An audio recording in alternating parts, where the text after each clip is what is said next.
O futuro está chegando e eu estou começando a me aprofundar nos carros elétricos e híbridos. Já analisei vários deles na nossa oficina e tenho bastante coisa para contar. Meu nome é Rafael e se esse assunto te interessa, se inscreve no meu canal. Então, hoje vamos analisar o seguinte. Olá a todos! Hoje vamos falar sobre um assunto que está a gerar muita discussão: o crescimento da procura de automóveis elétricos e há muitas vezes insuficiente infraestrutura para os suportar. É um tema crucial, porque sem uma rede de carregamento robusta, a transição para a mobilidade elétrica fica comprometida. Comecemos pelo óbvio: a procura por carros elétricos está a disparar. Vemos cada vez mais modelos disponíveis no mercado, com preços mais acessíveis e autonomias cada vez maiores. Os governos de muitos países estão a incentivar a compra destes veículos com subsídios e isenções fiscais, e as empresas estão a investir fortemente na sua produção, mas esta explosão de popularidade está a colocar uma enorme pressão sobre a infraestrutura de carregamento. Ainda existem muitas zonas, mesmo em cidades grandes, onde encontrar um posto de carregamento é uma verdadeira aventura. A falta de postos de carregamento é um problema com várias facetas. Primeiro temos a questão da distribuição geográfica.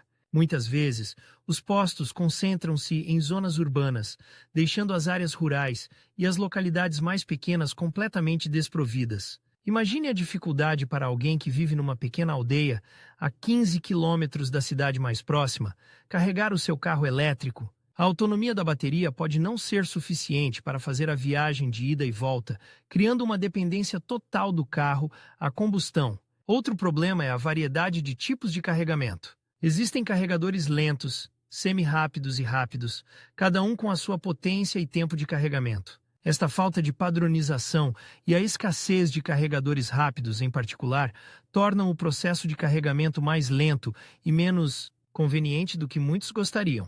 Imagine ter de esperar 2 horas para carregar completamente a bateria do seu carro. Isso não é prático para a maioria das pessoas. A questão da potência também é crucial. Muitos postos de carregamento existentes não conseguem fornecer a potência necessária para carregar os carros elétricos mais recentes. Com baterias de maior capacidade, isto significa tempos de carregamento ainda mais longos e uma experiência de utilizador menos satisfatória. A rede precisa de ser atualizada e expandida para suportar a crescente demanda por carregamento rápido e eficiente. Para além da quantidade de postos de carregamento, temos também a questão da sua fiabilidade. Relatos de postos avariados ou fora de serviço são frequentes, o que aumenta a frustração dos utilizadores. A manutenção regular e a monitorização da rede são essenciais para garantir a sua fiabilidade e disponibilidade. É preciso investimento em infraestruturas robustas e bem mantidas. Finalmente, a questão do custo. O investimento necessário para expandir e melhorar a infraestrutura de carregamento é significativo. Quem vai pagar por isso? Será que o investimento público será suficiente? Ou será necessário um modelo de negócio mais sustentável que envolva a participação do setor privado? Estas são perguntas que precisam de ser respondidas para garantir que a transição para a mobilidade elétrica seja justa e acessível a todos. A falta de clareza neste aspecto pode atrasar significativamente o processo. É preciso um esforço conjunto entre governos, empresas e cidadãos para garantir que a infraestrutura acompanhe a crescente procura de automóveis elétricos. Só assim poderemos aproveitar plenamente os benefícios desta tecnologia. Olá a todos! Hoje vamos falar sobre um assunto que está a gerar muita discussão: o crescimento da procura por carros elétricos e a questão crucial das infraestruturas de apoio. Afinal, de que adianta ter um carro elétrico se não há onde carregá-lo? Vamos começar por analisar a situação na Rússia. Obter dados precisos sobre o número exato de estações de carga rápida, EZS, na Rússia, é um desafio. A informação disponível é frequentemente fragmentada e não totalmente atualizada.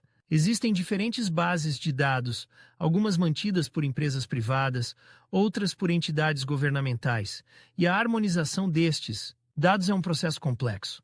No entanto, podemos dizer que o número de EZS na Rússia, embora esteja a crescer, ainda é significativamente inferior ao necessário para suportar uma transição em larga escala para a mobilidade elétrica. Falamos de milhares de estações, mas a distribuição geográfica é extremamente desigual, com a maior concentração nas grandes cidades e uma cobertura muito escassa nas zonas rurais. Esta disparidade cria uma barreira significativa para a adopção de veículos elétricos em muitas regiões do país. A falta de investimento em infraestruturas de carregamento em áreas menos densamente povoadas é um obstáculo que precisa de ser superado para garantir uma transição justa e inclusiva para a mobilidade elétrica. A ausência de um plano nacional coerente e abrangente para o desenvolvimento da rede de carregamento também contribui para esta situação.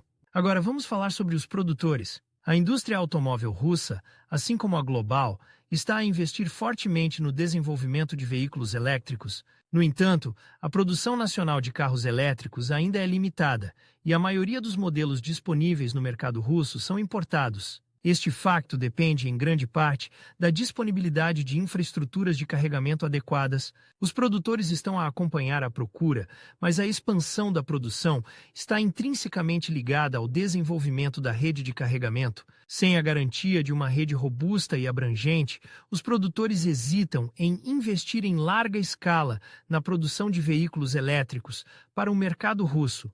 A falta de incentivos governamentais para a produção e a compra de carros elétricos também desempenha um papel importante nesta equação.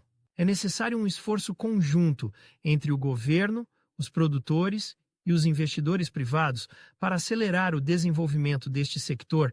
Para uma perspectiva mais aprofundada, vamos ouvir a opinião de especialistas.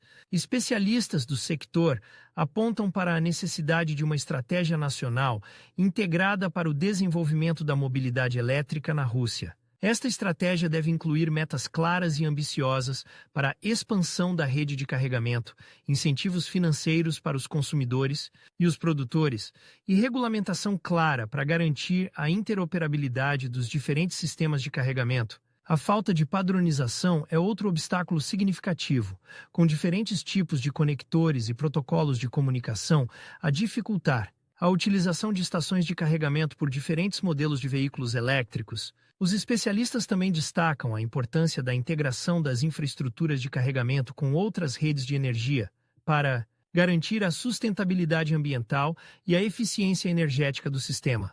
A colaboração entre diferentes atores, incluindo empresas de energia, operadores de redes de carregamento e fabricantes de automóveis, é crucial para o sucesso desta transição. Finalmente, vamos analisar algumas notícias relacionadas com o tema. Recentemente, tem havido notícias sobre novos investimentos em infraestruturas de carregamento em algumas cidades russas, mas estes investimentos ainda são insuficientes para satisfazer a procura crescente. Há também notícias sobre o desenvolvimento de novas tecnologias de carregamento, como o carregamento sem fios, que podem contribuir para uma maior conveniência e acessibilidade para os utilizadores de veículos elétricos. No entanto, a implementação destas tecnologias ainda está numa fase inicial. Acompanhar as notícias e os desenvolvimentos neste sector é crucial para compreender a evolução da situação e as perspectivas futuras. Para a mobilidade elétrica na Rússia, a falta de transparência e a dificuldade em obter dados fiáveis continuam a ser um desafio para a análise completa da situação.